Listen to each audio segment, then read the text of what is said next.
good afternoon or good evening, wherever you may be today. And thank you for joining us, which is our third now series in our Morton Hall International webinar series.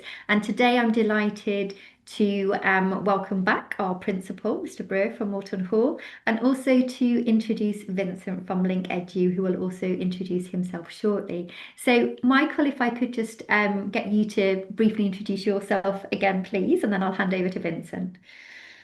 Of course, yes, thank you, Elise. So, Michael Brewer here, Principal of Morton Hall, and we are, of course, in our senior school, an all-girls, predominantly boarding and day school. So, I'm here and delighted to be able to talk with Vincent today about both of those things, the importance of boarding, our international market, how we care for them and how we look after their needs and understand what those needs are by very close relationships with the agents that represent those families in the first instance, and also to talk about, of course, the all girls dynamic of it too. Both things I feel very, very strongly about.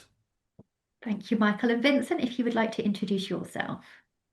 Hello everyone, my name is Vincent and I'm from Link Overseas Education Hong Kong. So as an agency that established in Hong Kong, from Hong Kong since last 10 years, this is our 10th year that serving our local and mainland Chinese families for UK educations from boarding schools to higher education institutions. And once again, thank you, Michael and Lise, and also Morton Hall School for your invitations. For inviting us, for inviting myself to try to share some of our experiences with you. I mean, as a student counselor since 10 years ago, and until now on, I also work with a lot of different girls' schools and of course another boys' schools as well. So we try to bring to you another some of the versions or live free examples that on how we talk about single-sex education. Thank you. Perfect, thank you. Right, so Michael, if I may start with you, could I ask you what are the specific pedagogical or pastoral advantages, in your opinion, for girls in a single-sex environment? Yes, absolutely. So we're talking there about what the academic, pedagogical from the teaching side of it and the outcomes there, and pastorally about the individual and their development and how we care for them. Now, in some ways, what I can tell you about an all-girls setting is that its strength is that it is simultaneously very different to a co-ed setting and at the same time not any different whatsoever. And what I mean by that is here at Morton, I think it would be fair to say it's not that we forget we're an all-girls school ever, but it's certainly not the forefront of our minds. We don't open the door to every classroom and think, here come a class of girls.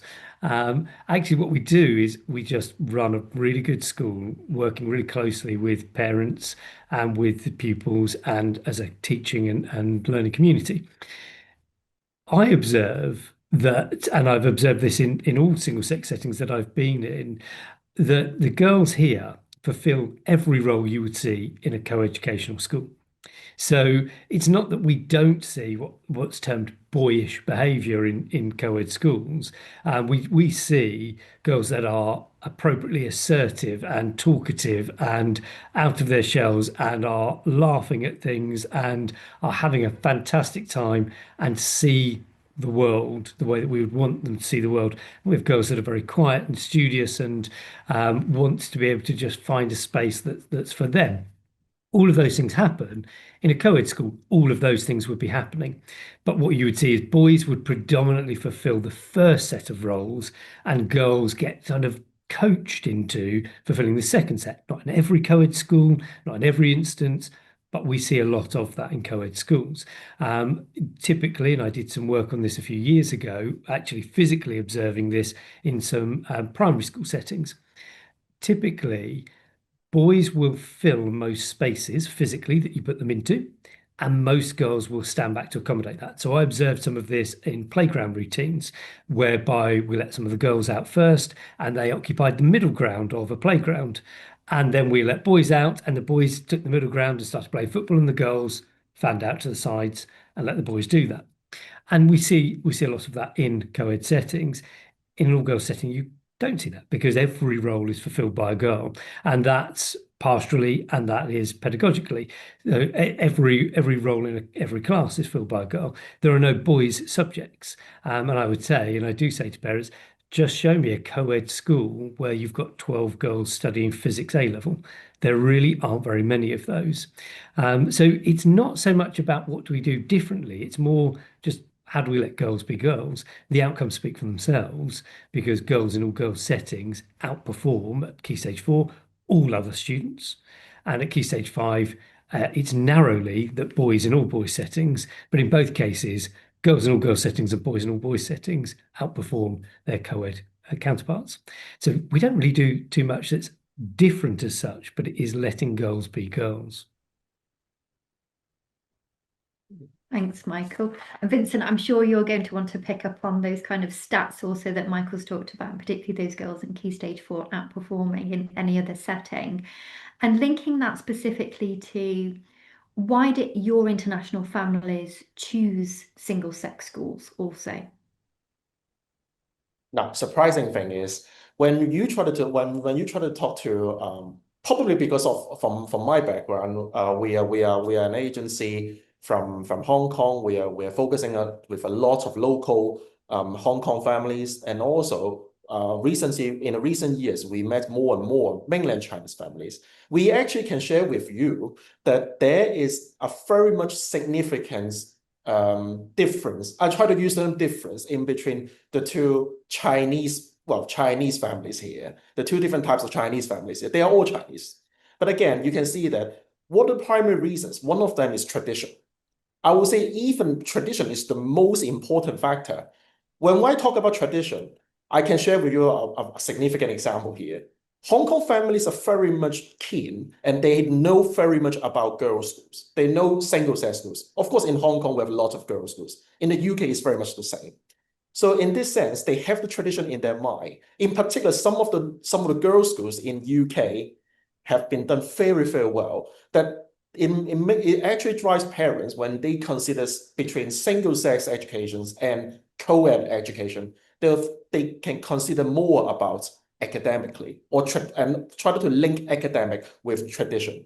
But when we talk to the mainland Chinese families, it never is like that. It never. When we ask them, would you like your girl to study in a girls' school or a co-ed school? They'll say, no girls' school, just co-ed, please. When I ask 10 families, they are probably giving very likely the same answer. This is the reason that they have, as well as in mainland China, most of the schools, they are all co-ed. You see, this is something called tradition or background. This is the first thing. Second thing, how we link academic with the traditions. Traditionally, we can see girls' schools, they have much better performance. They have much better performance in public exams, in delivering the subject choices, in particular for A levels and IBs. Extracurricular activities, they even have more different sorts of activities that fit in girls' participations or their favorites. Surprising thing, when we talk to the girls here in Hong Kong, from the Hong Kong families, most of the girls like music, like art. Recently, they like STEAM. So they like the STEAM factors. They spend a lot of time in engineering. So I can see recently for our summer program at the moment, they ask for engineering while the participants are girls, not boys, girls. So surprisingly, we can see that most of the girls' schools, they pay attention to the change. So basically, they have run a lot of different activities here to try to welcome the girls' favorite. But I think the most important, the primary reason, one of the most important factor, more than tradition, is pastoral care. How far the boarding? I mean, for co-eds and single-sex schools, they both offer boardings. But the point is, how far that a single-sex school can know how to take care and support girls, in particular emotional issues, in particular on study issues, in particular on social issues.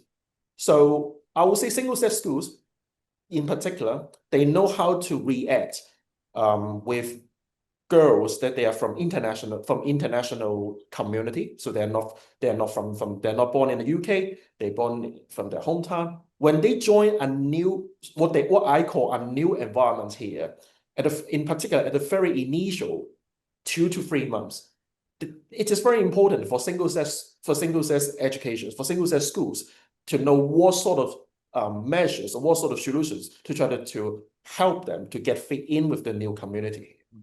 I would say these are the primary reasons that I consider. Yeah.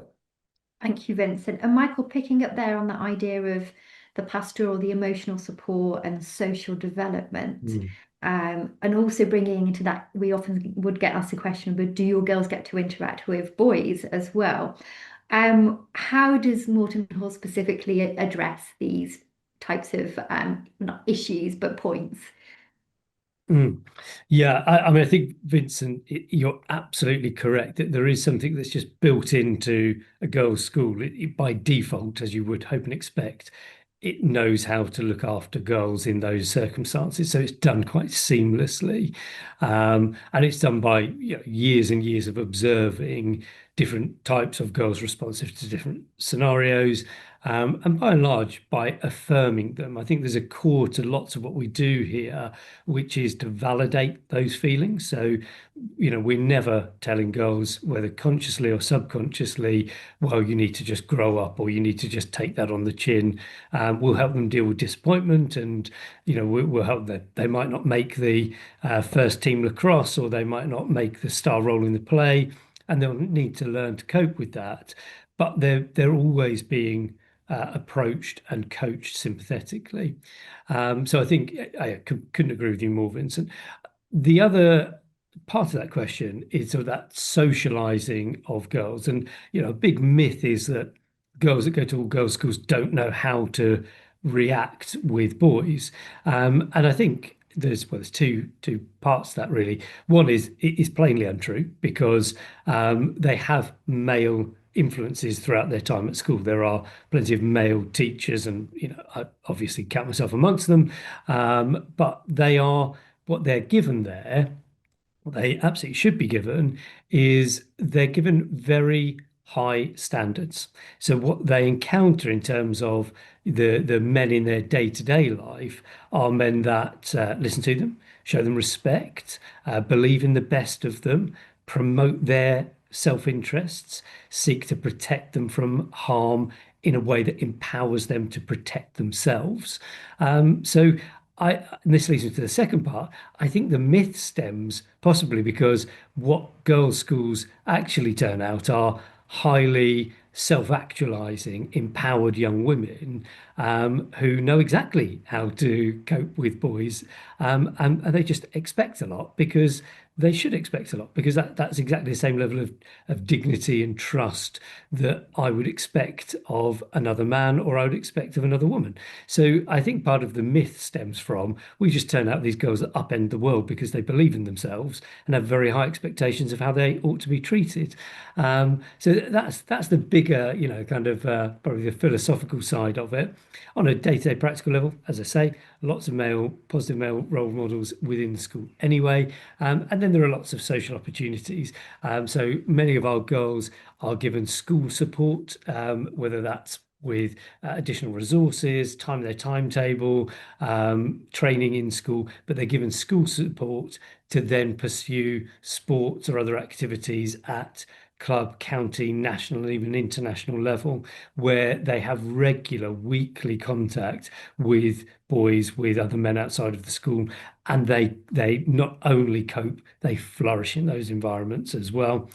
We have our own social activities in which I would argue we are doing these young men good in that they'll come in, say, for our spring ball, which is a big event for our sixth form, or our leavers ball, where they are welcome guests, and we believe in the best in those young men that they are going to uphold the standards that we believe in as well, and so they do. So, as I say, I think the shortest answer there's a bit of a myth around it, and there are lots and lots of really healthy things that go on that support these young women going out into the world really well rounded and really ready, socially, mentally, emotionally, and physically. And just leading on from that, just another additional question then, Michael. We know that a high proportion of girls from all girls schools go on to undertake leadership roles. Mm-hmm. How do you think both points that we've raised, the pedagogical support, that social development support, how does that equip girls from all girls schools to become those leaders? Well, one of these stories I love. I heard from a parent and a former colleague whose daughter studied here, went off to Oxford. I think it was philosophy and maths that she studied there, and now currently is resident and working for one of the big blue chip companies in Hong Kong.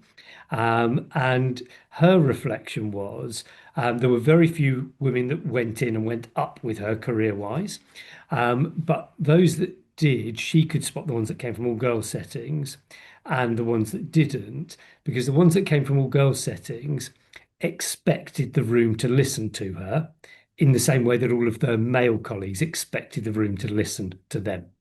So she just didn't question that she would go into a room that was mostly men and volunteer solutions to problems, or to take on a project, or to constructively criticize something that was going on, because her life had been spent being trained going into rooms where she could do that and she was listened to and she could contribute valuably. So I think that's probably the key thing to it is it's the normalization of a female voice in a room, whether it's a room full of men or a room full of women, but it's that level of empowerment. Thank you, Vincent. I'm sure there's things you want to pick up on your response there also. And what I'm interested from your point of view, Vincent, is how do you assess the quality and suitability of a single-sex girls' school for an international student and family compared to a co-educational school as well?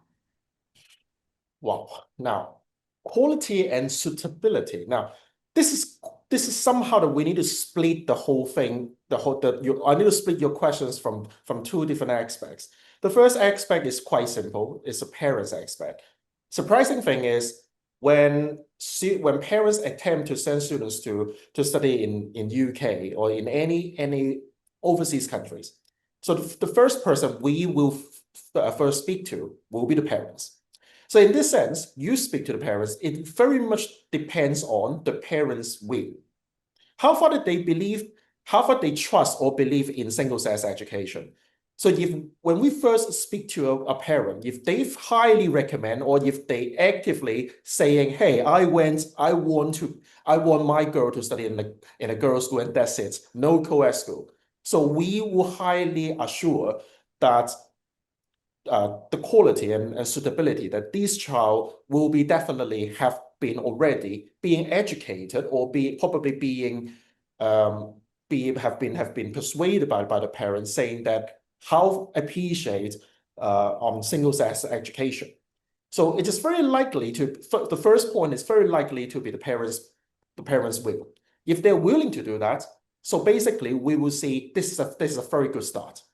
So coming to the second point, when we try to assess the quality or the suitability of a student, whether the student suits in a single-sex school or not, will be the students. Now I'm talking about on another aspect, it will be the student. Self-independence. Self-independence. I mean, in Hong Kong, you will see that in Hong Kong, you will see quite numbers of students. We're now talking about the girls or even the kids, not even the parents now. So most of the kids nowadays here, they have been well cultivated, they have been well cared like by their helicopter parents. When I talk about helicopter parents, the term, I use the term hovering. So you will for their daily schedules, they will have a lot of work, but again, the parents have planned a lot of work for them. Then I will come back to ask the student, the girl, by asking what sort of plan you have.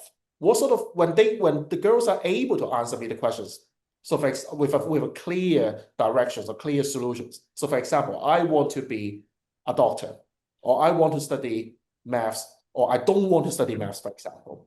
If I know the answer is truly from their hearts, rather than being managed, I use the term managed, being managed by the parents, or they're trying to fulfill the parents' expectations, that we believe that these girls are highly recommended to a single-sex school, because single-sex school, like girls' school will definitely help them to try to cultivate them, as what Michael just mentioned, to try to achieve the targets, to try to achieve the final destinations by cultivating a truly mature lady or mature women, as I mentioned, as I use the term.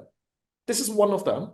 The another probability is when we met a girl, when we met a girl that is very much inactive or unsociable to talk. So, for example, if some of the girls, when we first meet them in office, they're quite shy, so they do not speak, or most of them will be the parents to dominate the whole conversation. But I will still attempt to ask girls questions. So, how are you today? Or what are your expectations? What are your targets?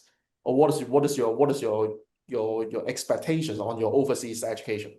If they speak very little, or if they speak nothing, then we still believe that single-sex education will help to change the whole situation. But of course, it will take time.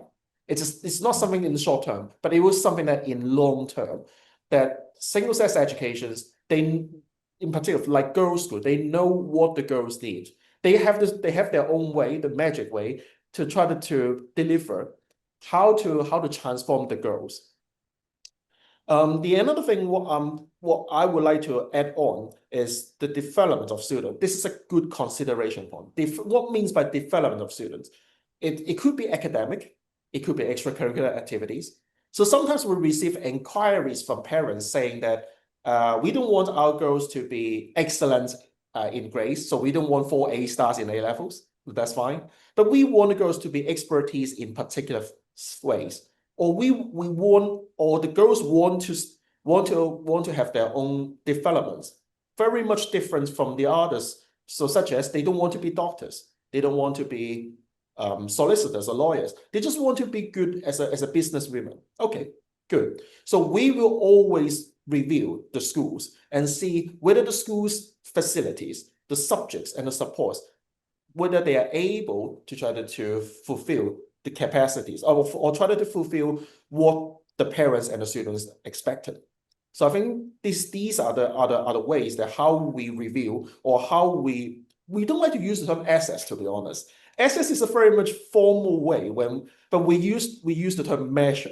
This is the word that we feel a bit soft in trying to make a good balance between student and parents' expectations or their desires, and also the school's suitability. Thank you, Vincent. And that really resonates from an admissions process point of view. When I'm interviewing students, I'll always ask what students they like and what they don't like. And they might hesitate to tell me because they don't want to be rude and tell me something they don't like. And if they don't like maths and they're applying to do A-level maths, we might have a little bit more of a discussion about that. And it's always interesting for me to ask students how they feel about coming to live and board in the UK. And we see those shyer international students really gain in leaps and bounds in confidence. We know critical thinking might be a little bit out of their comfort zone in the classroom, and it's something we really advocate in our educational system. And Michael, as a principal, gets involved in a family Zoom. So we get all of the family involved in the admissions process to get to meet all of us.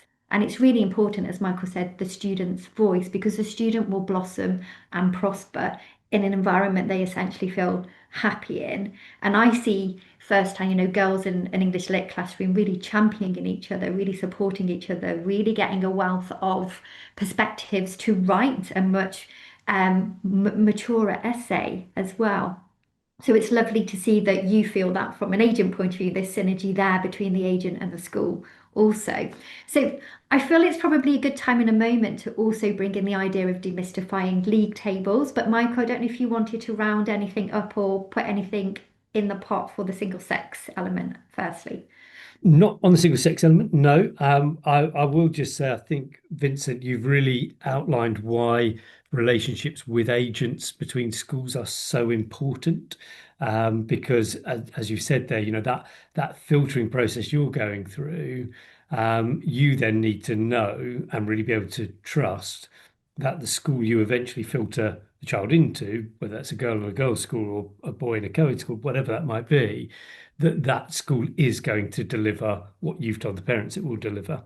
And the flip side of that for the school is, I think obviously we need to know we've got good reputable agents, and that's a piece of work that Elise has led on over the last couple of years here for us to make sure we really trust the agencies we're working with. But we need to trust you, and we need to say, yeah, do you know what? We are a particular type of school, and this will lead us into talking about league tables. We're a particular type of school, and we trust you as an agent that you're going to find the right girl for our school. Not that we're going to come to you and say, well, we would really like lots more girls that are interested in a thing we don't really deliver.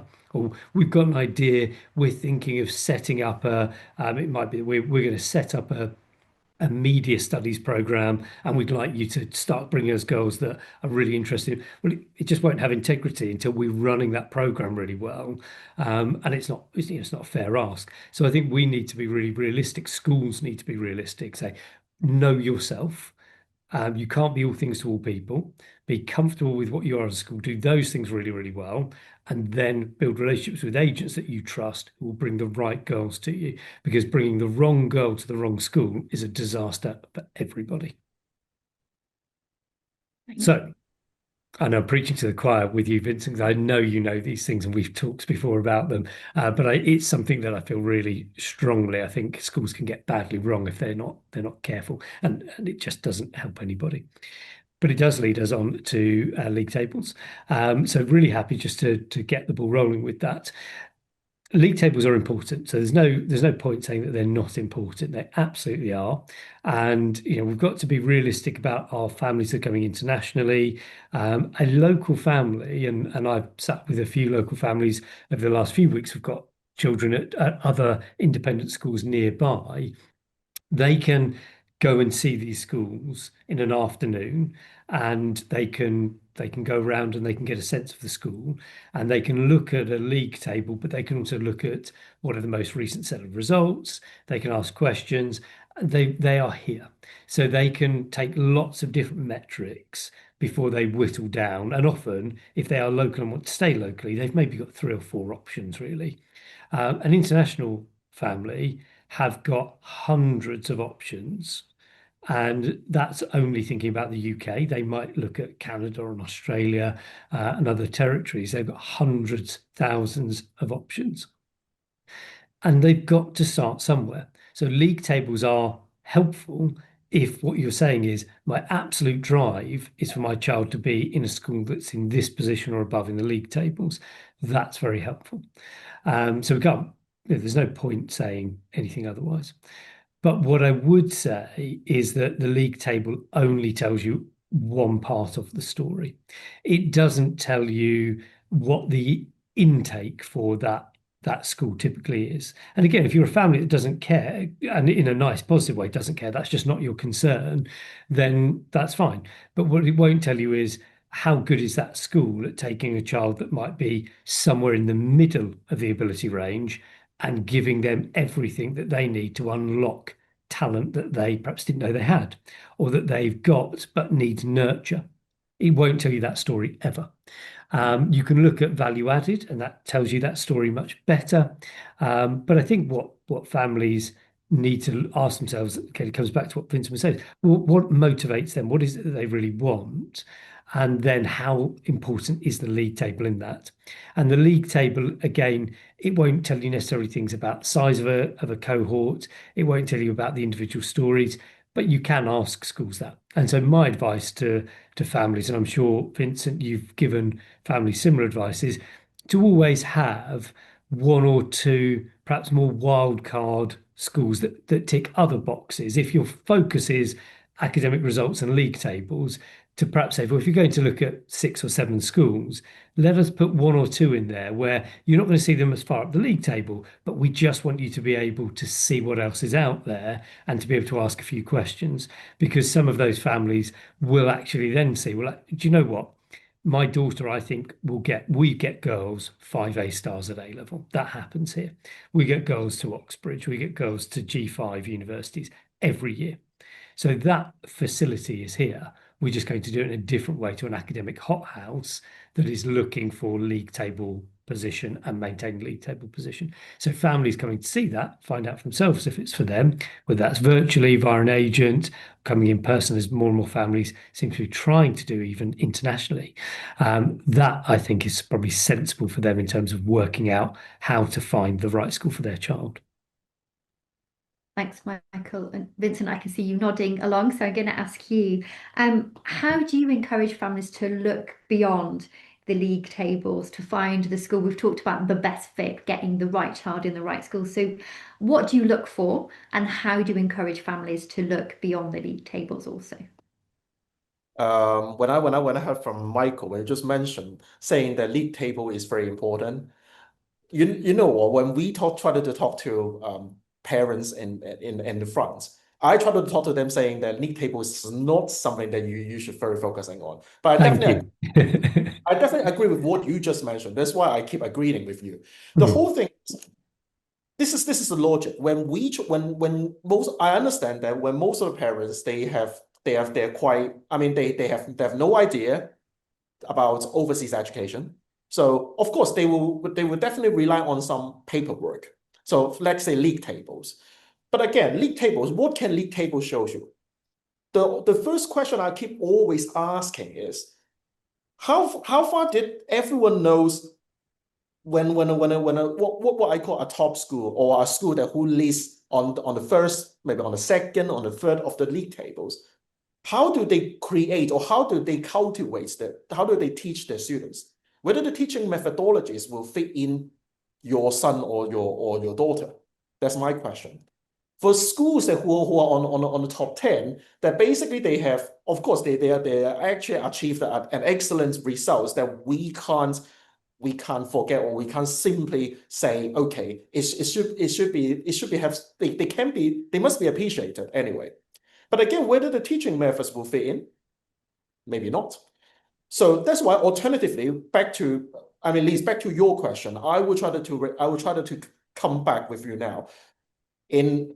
For Lingqiu, for us, we actually have mentioned 7 different factors, but I'm not going to go through everything, or otherwise that it will be very much overrun. But the most important phrase among these 7 factors, we talk about the population size. So some of the parents that they are expecting a big schools, like most of the parents here in Hong Kong and mainland China, because they fit in what a school like in their mind, in their ideologies. But again, a big school is, whether a big school is what I call big school means more than 700 students, or a medium school with maybe 500 to 690 students in populations. Whether medium or big schools are really much fit in their daughters, maybe not. When we realize we still need to spectate, or we still need to focus on every individual case. So that's why every student in front of us is individual case by case study. We can't simply like a copying machine, but just copying maybe probably a large bunch of students' case into a particular student. If we met a student, they have some sort of emotional needs, or if they have special education needs, SEN, or if they may even not have SENs, but they just need some sort of special care or more caring cases, then we'll know that actually a smaller school may be much better. A smaller school, maybe not more than 500 students, or even not more than 300 students, may get better. Now that's the first thing. The second thing, we talk about the international students, the community, the size. Of course, as a boarding school like Moreton Hall, that you're welcoming a lot of your home students, at the same time international students. Then again, we will also talk about how far the ratio between international students, most of them are boarders definitely, compared to your home students. Some of the international students, this is the first time that they come to a new country, a new environment to study, but they feel that it's a stranger place. So it's a new place for them to get fit in. So at the first month, at the first 30 days, they need to get fit in, not just to the study, but also to the living environments, to the daily life. So probably they will need some sort of they would expect more and more international students, while from the parents' perspective, they will say, okay, we are not expecting a lot of, for example, a lot of Chinese students here. We of course, there must be some sort of Chinese students, just not a large Chinese community in your school. But in terms of student, they will say, I expect to make friends with maybe with the students that come from the same city or from the same country. So in this sense, we will make sure that every student to fit in with different schools with what I call a proper ratio. Proper ratio means I used to have three different index. The three index is actually there are three numbers. I would say less than 10, 10 to 15%, or 30% or above. So usually in these three different index, it will be excellent for our counselors to try to categorize each student, whether they need, well, which particular school on different international students ratio will fit in their needs. The first thing that I would like to also raise about is the boarding community. Not just the numbers of boarders, but how far do the boarding communities support? Now, this is not even listed out or not even mentioned on any league tables. No league tables talk about boardings, I'm definitely sure. In terms of, but again, this is very much heavily rely on the experience from the agents. So the agents who know more about single-sex education, who knows more about girls' schools, they will definitely tell each different girls' schools what sort of boarding facilities, the boarding staff support that they were able to provide based on their personal experiences. So in the last 10 years that I served in this industry, I can tell that different girls' schools, where they are good at or whether they need some sort of improvement on, in particular in supporting international students. Some of the boarding schools are very much friendly. Friendly means they're not just being kind or being generous to the international boarders, but they know how to take care of them. I know that nowadays most of the boarding schools, they are now trying to improve their facilities, improve from furnitures. I can see that there are no more double what they call the bunk beds, or what I call the bunk beds, the double decker bags, as I call in the past. Yeah. It is a great improvement, to be honest. When I heard from some of the other students, that in particular from the parents, they said when the girls or when the boys they wake up, in particular they're sleeping on a higher deck, so their heads are actually easily crashing with your ceiling. I know it's including myself as well, day back to 15 or 17 years ago. But again, this is very important. Boarding ratios, boarding communities. If you have a large boarding ratio, students get fit in or get adopting the new environment quickly. But for some of the schools who are on the top of the ranking table or the league table, some of these schools are very much traditional public school that in terms of the traditions of public school, they have a very small boarding communities, let's say maybe just 5 to 8%, 5 to 9% of the whole population. So they will find it very difficult to fit in the environments, to fit in the new community. In particular, if they are not speaking English as their first language.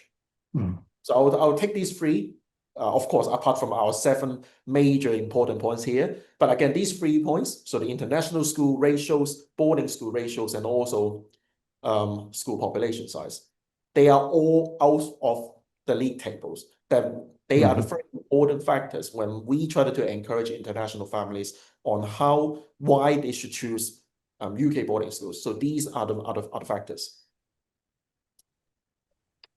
Thank you. And I know, Michael, you bring a wealth of pastoral experience and background to Moulton as well, and I'm presuming that resonates with your experience as well. Yeah, absolutely. Boarding schools are, and that's where I've spent most of my career working. They are, as far as is possible, designed to be a home feeling community. So, Vincent, your metrics, I think, are absolutely right.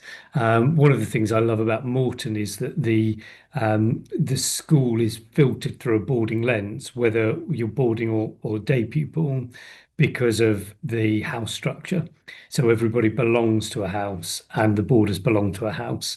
And that's a really important strategy. I have visited and inspected schools where you have sort of your day school part, which the boarders belong to, and then you have boarding, which nobody belongs to. Whereas I think we've very much got that the other way around with a very healthy balance. So boarders have a certain amount of additional privileges and care, and it's their home, but actually they belong to a really vibrant community.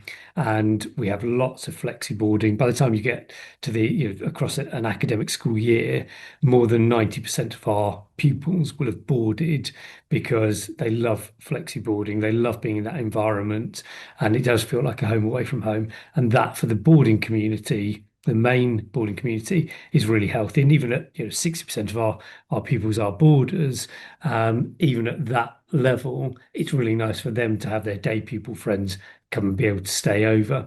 So we would say that every girl here that wanted a bed would absolutely be able to have one. Obviously, boarders get priority on those beds which are going to be lived in, are going to be their home away from home. But you can get that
you.